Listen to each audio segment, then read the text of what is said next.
দর্শক আসসালামু আলাইকুম, আমি আবারও চলে আসলাম আদা বাগানে।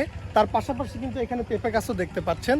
তো এখানে যে প্রতিনিয়ত কাজ করে তার কাছ থেকে জেনে নেব তার এই যে আড়াই মাসে অর্থাৎ 2 মাস প্লাস হয়েছে, তার কেমন আদা হয়েছে বা কেমন গাছগুলো বেড়ে উঠছে, পেঁপেগুলো কেমন হয়েছে বা কতগুলো পেঁপে গাছ নষ্ট হয়েছে, সব কিছু জানার চেষ্টা করব।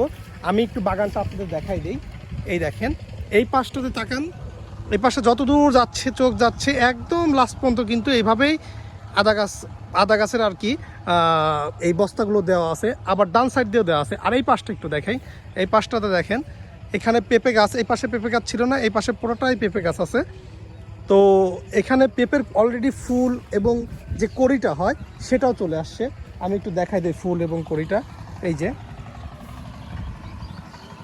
যে আপনার এই যে পেঁপে অলরেডি চলে আসছে, এই যে ফুল থেকে আর কি ফুল, তারপর এই যে পেঁপেও অলরেডি ধরা শুরু করছে অনেকগুলো গাছে। তো এখন একটু জেনে নেই ওই ভাইয়ের কাছ থেকে, ওই যে দূরে কাজ করছে একটা ভাই, ওনার কাছ থেকে জেনে নেব। যদিও আমার সম্পর্কে মামা হয়, তো মামার কাছ থেকে একটু জেনে নেব যে আসলে এই পর্যন্ত আর কি 2 মাস প্লাস হয়েছে, তাতে গাছের অবস্থা কেমন আর কি কাজ করছে সেটা একটু দেখে আসি। চলুন মামা, কি হচ্ছে এখানে? এখানে তো আমরা আদার চাষ করছিলাম। হ্যাঁ, আদা তো দেখতেই পাচ্ছি, মানে এখন কি কাজ, কি পরিচর্যা করতেছেন? এখন পরিচর্যায় মাটির গ্যাস ভাঙে মনে করেন যে মাটিটা একটু সুন্দর পরিবেশ করে দিচ্ছে যাতে আদার গাছ পচনটার থেকে রক্ষা থাকে, পচনটার থেকে, মানে পচন যেন না হয় এই জন্য মাটি, এই যে মাটির এইভাবে এটা করে দিচ্ছেন না, একদম ঝুরঝুরা করে দিচ্ছেন। আমি করি, আপনি এটাও দেখেন। দেখি কিভাবে করতেছেন। ও আচ্ছা, এটা আচ্ছা। প্রথমে চারপাশ থেকে মাটিটা আগলে তারপরে জমিতে যেমন হলে আগলা করে দেওয়া হয়, ক্ষেত মাটি দিয়ে একটু গড়ে একটু মাটি দিয়ে দেওয়া হবে। আচ্ছা, দিলে পরে মনে করো যে গাছটা পুষ্টি পাবে আর কি, বেশি পুষ্টি পাবে। হ্যাঁ, তারপরে আপনার পচন থেকেও বাঁচবে, মাটির গ্যাসটাও ভাঙলো। ঠিক আছে, মাটির গ্যাসও ভাঙলো। আচ্ছা, মাটির গ্যাসের তো কেমন মনে হচ্ছে আদা আসলে, মানে এই আপনার কয় মাস হয়েছে এটা? এটা হচ্ছে আড়াই মাস, 2 মাস হয়তো 2 মাস পার হয়েছে। তাতে 2 মাস পার হয়ে পার হয়ও নাই। আচ্ছা, বাদও নাই। আচ্ছা, তাতে কেমন মনে হচ্ছে যে আদা আসলে মানে কেমন হয়েছে গাছগুলো? আসলে আপনার যে এই যে গাছগুলো হয়েছে, গাছগুলো আসলে কেমন হয়েছে? গাছগুলো খুব সুন্দর আছে, যে একটা গাছ থেকে এখনো মনে করো যে আদার এই পর্যন্ত গাছ নিতেই থাকবে। আচ্ছা, একটার থেকে 8টা 10টা করে গাছ আসবে, একটার থেকে 8টা 10টা করে গাছ আসবে।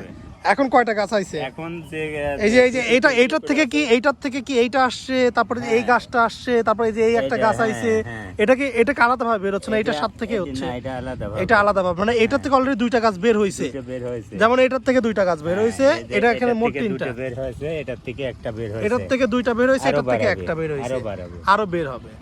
আচ্ছা, ঠিক আছে, আরো বের হবে। তারপরে এখন যে বস্তা আমাদের অরিজিনালি মার গেছে, আমরা পারি এক সাইডে যে জায়গাটা 3ডি আছে। আচ্ছা, একটা এক্সট্রা বাড়াইছে, 2ডি, আর একটার থেকে 2ডি হয়েছে, ওই 2ডি রাখি একটা এক্সট্রাটা তুলে আমরা আরেক বস্তায় দিতে পারি। ও আচ্ছা, বুঝতে পারছি। আবার যদি যে বস্তায় নাই, সময় বিশেষ আমরা এক্সট্রা বীজও গাড়ি দিতে পারি, ওটা প্রবলেম নেই, সমস্যা নেই। পেঁপে গাছ কেমন হয়েছে? পেঁপে গাছ দেখি, পেঁপে গাছগুলো দেখা নিয়ে আসেন তো, পেঁপে গাছগুলো দেখি কেমন হয়েছে। পেঁপে গাছ ইনশাআল্লাহ ভালোই হয়েছে।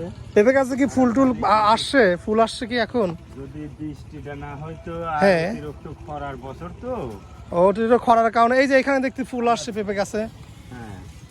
এই ফুল, এটা কি এখানে কি পেঁপে ধরবে এই ফুলে? হ্যাঁ, এটা ছেলে গাছ। আচ্ছা, একগুলো আছে মনে করো যে এটা ছেলে গাছ না? হ্যাঁ।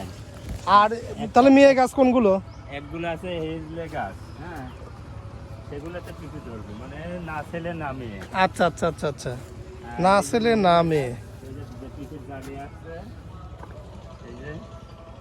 ও আচ্ছা, এই যে পেঁপে আসছে একটু দেখাই। মহিলা গাছ, এইভাবে পেঁপে গুলো ধরবে ইনশাআল্লাহ, এখন থেকে শুরু হবে। এই যে অলরেডি ধরছে, বাহ সুন্দর তো। গাছ 3 মানুষ পর্যন্ত উঠে চলে যাবে, 3-4 মানুষ। তাহলে তো এটা ভেদ করে তো চলে যাবে নাকি? হ্যাঁ, এটা খুলে দেওয়া লাগবে, পরে খুলে দিতে হবে। হ্যাঁ, পরে খুলে দিতে হবে। ওই যে কত সুন্দর ভাবে জালিগুলো আসছে, এইভাবে আসবে। এই যে এখানে দেখতে আরো সুন্দর ভাবে আসছে, যে এখানে মাশাআল্লাহ খুব খুব সুন্দর আসতেছে এই যে। তো মোটামুটি তো মাসখানেকের মধ্যে পেঁপে চলে বড় হয়ে যাবে তো। মাসখানের মধ্যে মানে ধরেন যে ওই যদি বৃষ্টিটা না হয়তো আর খরা বছর না হয়তো তাহলে পেঁপে এতদিন মোটামুটি আধা পোয়া এসে যাচ্ছে। আচ্ছা আচ্ছা, বুঝতে পারছি। আধা পোয়া, এক পোয়া, এরকম এক পোয়া হয়ে যেত। এক পোয়া হয়ে যেত। আচ্ছা ঠিক আছে, ধন্যবাদ আপনাকে। আবারও কিন্তু আমি 7 দিন পরে আপনাদের ডিটেলস সব কিছুই কিন্তু ঘুরে ঘুরে দেখালাম।